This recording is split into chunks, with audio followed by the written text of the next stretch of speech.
सर्वेभ्यो नमो नमः। मैं वीणा प्रसाद आप सभी का हार्दिक स्वागत करती हूँ, अभिनंदन करती हूँ। कैसे हैं बच्चों आप सभी लोग। और चलिए आज आप सभी के समक्ष लेकर उपस्थित हूँ षोडश पाठः ब्रह्मवादिनी मैत्री। ठीक है, ये हालांकि बहुत ही अच्छा पाठ है, आपको पढ़ करके बहुत ही अच्छा लगेगा। तो ये देखिए, चलिए अब हम इसको प्रारंभ करते हैं। ये देखिए, प्राचीन कालादेव स्त्रीणाम आदरः लोके विद्यते। अर्थात प्राचीन काल में स्त्रियों का जो था क्या था, आदरः लोके विद्यते, अर्थात बहुत ही आदर इस लोक में था। ठीक है, वैदिक काले उपनिषद काले च तासाम अध्ययनस्य उत्तमा व्यवस्था आसीदेव। प्राचीन काल में यानी वैदिक काल जो था, बहुत ज़्यादा प्राचीन में जो था वैदिक काल, उस उपनिषद काल में स्त्रियों की, नारी की जो अध्ययन की व्यवस्था थी बहुत ही उत्तम थी। उत्तम व्यवस्था आसीद एव अर्थात थी। उपनिषद काले स्त्री शिक्षायाः महत्वम अधिकम आसीत, अर्थात उपनिषद काल में स्त्री शिक्षा का जो महत्व था वह बहुत ही अधिक था। आप लोगों ने अब तक सुना होगा कि प्राचीन समय में स्त्रियों की शिक्षा नहीं होती थी, नारियों को पढ़ाया लिखाया नहीं जाता था, परंतु ऐसा बिल्कुल भी नहीं है। ठीक है, तो ये जो है हमारा बृहदारण्यक उपनिषद जो पाठ है, वह बृहदारण्यक उपनिषद जो है उसकी एक छोटी सी मतलब एक कहानी टाइप से आप कह सकते हैं, ये उसमें से आपका ये पाठ लिया गया है। ठीक है, तो ये जो कहा जा रहा है इसमें कि भाई वैदिक काल में बहुत नारियों की शिक्षा जो होती थी, बहुत उत्तम व्यवस्था होती थी, नारी शिक्षा पर अधिक महत्व दिया जाता था। तो ये जो है 100% सत्य ही है। ठीक है, ताहा वेदाध्ययनम अपि कुर्वन्ति स्म, अर्थात नारी जो थी यानी स्त्रियां जो थी वो वेदों का अध्ययन भी करती थी। अपि अर्थात भी, कुर्वन्ति अर्थात करती थी, इसमें अर्थात थी। ठीक है, तासाम उपनयन संस्कार अपि भवति स्म। उपनयन संस्कार कहते हैं हमारे यज्ञोपवीत संस्कार को। तो हमारे कितने संस्कार होते हैं सनातन धर्म में, हमारी हिंदू परंपरा में सनातन धर्म में 16 संस्कार होते हैं ना। तो उसी में से जो हमारा संस्कार है वो है एक यज्ञोपवीत संस्कार, उसे उपनयन भी कहते हैं। तो जो स्त्रियां होती थी जो वैदिक पाठ जो करती थी, अध्ययन अध्यापन करती थी, उनका उपनयन संस्कार भी किया जाता था, अर्थात उनका उपनयन संस्कार भी होता था। मध्य युगे पर किया क्रमेण ही तासाम स्थिति ही शोचनीयताम गता, अर्थात मध्य युग में, वैदिक काल के बाद में जब मध्य युग आया तब उसके बाद में क्या हुआ, आक्रमण हुआ। और आक्रमण के बाद में जो नारियों की स्थिति थी वह शोचनीयाम गता, अर्थात वह जो नारियों की जो पढ़ाने लिखाने की जो एक कहते हैं ना कि स्त्री शिक्षा को भी बढ़ावा देना चाहिए, भाई पढ़ाना चाहिए, उनको बढ़ाना चाहिए आगे। तो वो जो एक स्थिति थी एक टाइम पर मतलब जब आक्रमण हुआ हमारे भारत पर, तब कैसी हो गई, शोचनीय, अर्थात तब सब शोचनीय हो गई, यानी सब चिंतित होने लग गया कि भाई अब कैसे आगे कैसे स्त्रियां पढ़ेंगी। तब क्या था आगे, स्त्री शिक्षायाः मार्गः अवरुद्धः अभवत्, और स्त्री शिक्षा का जो मार्ग था वो अवरुद्ध हो गया, यानी भाई उसमें कदम क्या है, डगमगाने लग गए। अर्थात एक तरीके से कहा जाए कि भाई जब देश पर कोई अटैक करेगा तो उसमें पढ़ाई लिखाई तो जैसे रुकी जाती है, जैसे कोरोना ने अभी अटैक कर रखा है, तो इसमें क्या है, कॉलेज स्कूल सब बंद ही तो है, तो ये क्या हुआ, मार्ग अवरुद्ध हो रहा है ना शिक्षा का। तो ये सेम वही चीज़ है। परंतु प्राचीन काले तासाम स्थिति ही उत्तमा आसीत, लेकिन प्राचीन काल में जो स्थिति थी वो बहुत ही उत्तम थी, यानी बहुत ही अच्छी थी। नायः न केवलं पठन्ति स्म अपितु अपितु एक मिनट, हाँ ये देखिए, अभी देखिएगा,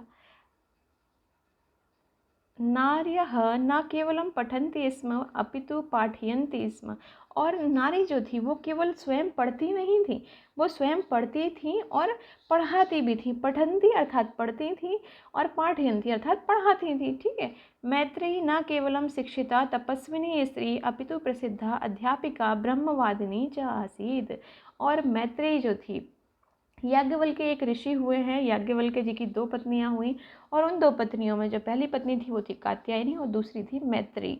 ठीक है, तो इसीलिए इनके मैत्री के बारे में बताया गया कि मैत्री जो थी वो कैसी थी, वो केवल शिक्षित तपस्विनी ही नहीं थी, वो बहुत प्रसिद्ध अध्यापिका भी थी। किसकी अध्यापिका थी, बोले क्या पढ़ती थी वो, बोले ब्रह्मवादिनी च आसीत्, अर्थात वह जो है वेदों का जो है पठन और पाठन किया करती थी, अध्ययन अध्यापन करती थी। ठीक है। अध्ययन अर्थात स्वयं, जैसे हम पढ़ते हैं तो उसको अध्ययन कहते हैं ना, कि भाई मैं अध्ययन कर रही हूँ, मैं पढ़ रही हूँ, मैं स्टडी कर रही हूँ, तो उसको कहते हैं हम अध्ययन करना। अध्यापन अर्थात जब हम किसी और को पढ़ा रहे होते हैं, जैसे मैं अभी आपको पढ़ा रही हूँ तो ये क्या है, मैं अध्यापन कर रही हूँ, मैं आपको पढ़ा रही हूँ, तो ये क्या हो गया हमारा, अध्यापन हो गया। ठीक है। उपनिषद काले तस्याः महती प्रतिष्ठा आसीत्। उपनिषद काल में उनकी बहुत ही अधिक प्रतिष्ठा हुआ करती थी। बृहदारण्यकोपनिषद ब्रह्मवादिन्याः मैत्रेय्याः विद्वत्तायाः विस्तरेण वर्णनमस्ति। देखिए मैंने आपको पहले ही बताया था, बृहदारण्यक उपनिषद में बृहदारण्यक जो उपनिषद है, हालांकि जो हमारे जितने भी उपनिषद हैं उन सब उपनिषदों में सबसे बड़ा जो उपनिषद है वो हमारा बृहदारण्यक उपनिषद है। बृहद अर्थात बड़ा। अब बृहद, अब उसके नाम से ही स्वाभाविक है ना, उसके नाम से ही पता चल रहा है, बृहद अर्थात बड़ा। सबसे बड़ा जो उपनिषद है सारे उपनिषदों में से, तो उसमें से क्या है, बृहदारण्यक हमारा सबसे बड़ा उपनिषद है। और उसी में इनकी मैत्रेयी की, किसकी, मैत्रेयी जी की विद्वता यानी मैत्रेयी जी के गुणों का वर्णन इसमें बहुत ही अच्छे ढंग से, बहुत ही विस्तार पूर्वक कहा गया है, बहुत ही अच्छे पूर्वक बताया गया है। ताम्यव संक्षेपेण प्रस्तौति पाठोयम, और वहीं से आपका यह पाठ जो है वह लिया जा रहा है। ठीक है, बस इतनी बात आ गई समझ में। तो चलिए अब हम आगे बढ़ते हैं। तो ये देखिए, ये है, ये भारतीय समाजे नारी सदैव सम्मानार्हा पूज्या च अस्ति अत्र एवोक्तम्। अर्थात भारतीय समाज में नारी जो है वो सदैव ही पूजित रही है, सदैव ही पूजते रहे हैं लोग, ऐसा इसमें बताया जा रहा है। क्या बोले, यत्र नार्यस्तु पूज्यन्ते रमन्ते तत्र देवताः, यत्रैतास्तु न पूज्यन्ते सर्वास्तत्र फलाः क्रियाः। फिर से एक बार सुन लीजिए, यत्र नार्यस्तु पूज्यन्ते रमन्ते तत्र देवताः, यत्रैतास्तु न पूज्यन्ते सर्वास्तत्र फलाः क्रियाः। ये श्लोक बहुत ही बेस्ट है और बहुत अच्छा श्लोक है, और ये मनुस्मृति में बेसिकली श्लोक जो है वो मिलता है वैसे तो। और इस श्लोक को यदि आप अपने जीवन में उतार लेते हैं, भाई जो भी आप लोग वीडियो देख रहे हैं अपने जीवन में उतार लेते हैं कि भाई हमें सदैव नारी को सम्मान देना है, सदैव दूसरों को सम्मान देना है, सदैव ये करना है कि नहीं भाई कभी किसी का अपमान नहीं हो हमसे, बस इतना एक प्रयास, इतना एक प्रयत्न तो कर ही सकते हैं ना इस जीवन में। तो ये देखिए, तो इसका तात्पर्य क्या है, यत्र नार्यस्तु पूज्यन्ते रमन्ते तत्र देवता, अर्थात जहाँ जहाँ पर नारी की पूजा होती है, रमन्ते अर्थात वहाँ पर क्या होते हैं, तत्र देवता अर्थात वहाँ पर देवता रमण करते हैं, अर्थात वहाँ पर देवता निवास करते हैं, देवता रहते हैं। ठीक है। यत्रैतास्तु न पूज्यन्ते सर्वास्तत्र फलाः क्रियाः, अर्थात जहाँ पर ऐसा नहीं होता, ना पूज्यन्ते अर्थात जहाँ पर नारी की पूजा करने से ऐसा नहीं है कि भाई जैसे हम देवी देवताओं को पूज रहे हैं तो ऐसे पूजने से मतलब नहीं है। पूजने से अर्थात तात्पर्य यह है कि जैसे आप उनका मान रखें, उनका सम्मान रखें, अच्छे से बातचीत करें, इस प्रकार से ही उसी को यहाँ पर इस श्लोक में बताया गया है, पूजना। ठीक है, पूजयन्ते। तो यह अगर ऐसा नहीं है तब क्या होता है, बोले सर्वास्तत्र फलाः क्रियाः, अर्थात तब वहाँ पर क्या होता है, वहाँ पर सारे जो हमारे कार्य होते हैं वह निष्फल हो जाते हैं, वो सब बेकार हो जाते हैं। हम कितना भी प्रयत्न कर लेंगे, कितना भी कुछ भी कोशिश करें, पर एक लास्ट एक मोमेंट ऐसा आएगा कि जब हमारा काम जो है वो बिगड़ जाएगा। बोले कैसे ऐसा हो गया, कि भाई जब बोले तुम अपने घर में ही ठीक से नहीं रख पा रहे हो नारी को, तो बोले दूसरा तुम्हारा काम कैसे बनेगा ना। तो बस यही इस श्लोक में बताया गया है कि यत्र नार्यस्तु पूज्यन्ते रमन्ते तत्र देवताः, अर्थात जब नारी की पूजा होती है, जहाँ पर नारी की पूजा होती है वहाँ पर देवता निवास करते हैं, और जहाँ पर ऐसा नहीं होता, यानी जहाँ पर नारी को नहीं पूजा जाता है वहाँ पर सभी कार्य जो है वह निष्फल हो जाते हैं। ठीक है, इतना जहाँ तक समझती हूँ कि आप लोगों को बच्चों समझ आ रहा होगा। और चलिए अब इसके आगे की नेक्स्ट लाइन देख लेते हैं हम।